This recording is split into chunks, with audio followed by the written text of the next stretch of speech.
In a quiet, secluded town nestled deep in the forest, there was a legend about an abandoned Pokémon mansion known as the Eterna House. The mansion had been left to decay for over a century, its dark history whispered about in hushed tones by the townsfolk. It was said that once, a powerful and eccentric trainer named Gregory had lived there, conducting forbidden experiments on Pokémon. The locals claimed they could still hear the cries of the Pokémon, echoing through the woods on moonless nights. One summer, a group of young trainers, Lisa, Tom, and Ben, decided to investigate the mansion. They'd heard the stories but didn't believe in ghosts or curses. Armed with their strongest Pokémon, they set off, determined to uncover the truth and maybe even catch a rare Pokémon or two. As they approached the mansion, an eerie silence fell over the forest. No birds sang, no leaves rustled. The house loomed ahead, its windows like dark, soulless eyes. The front door creaked ominously as they pushed it open. Inside, the air was cold and damp, and a thick layer of dust covered everything. The once grand foyer was filled with broken furniture and cobwebs. "Let's split up and look around," Lisa suggested, trying to sound brave. "We'll cover more ground that way." Tom and Ben agreed, and the three trainers went their separate ways.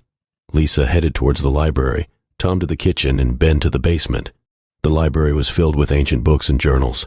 Lisa opened one and found detailed notes about Gregory's experiments. The descriptions were horrifying. Splicing DNA, merging souls, and other abominations. Her heart pounded as she read about a particularly dreadful experiment known as the Eterna fusion, which combined the essence of a Pokémon with that of a human. According to the journal, the results were monstrous.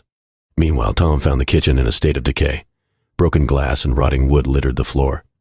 As he moved further in, he heard a faint whispering. "Tom, Tom." His name echoed, seemingly from nowhere. He released his Growlithe for protection, but the Pokémon whimpered and refused to move forward. Tom's flashlight flickered, and in the brief moments of darkness, he swore he saw a shadow dart across the room.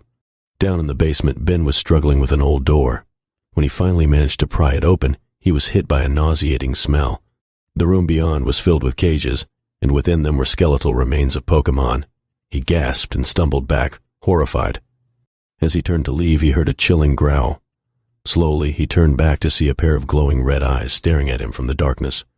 Back in the library, Lisa's flashlight began to dim. She felt a cold breeze and heard the whispering of ancient spirits.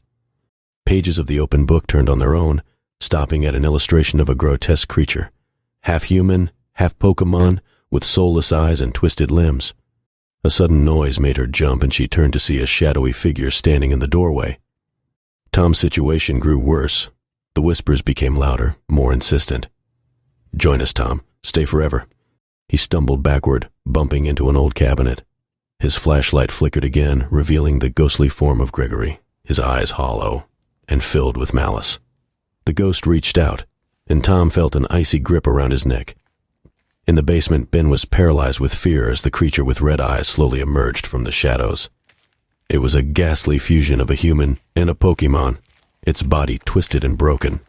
"Help me," it rasped, its voice a grotesque blend of human and Pokémon cries. Ben screamed, scrambling up the stairs and slamming the door behind him.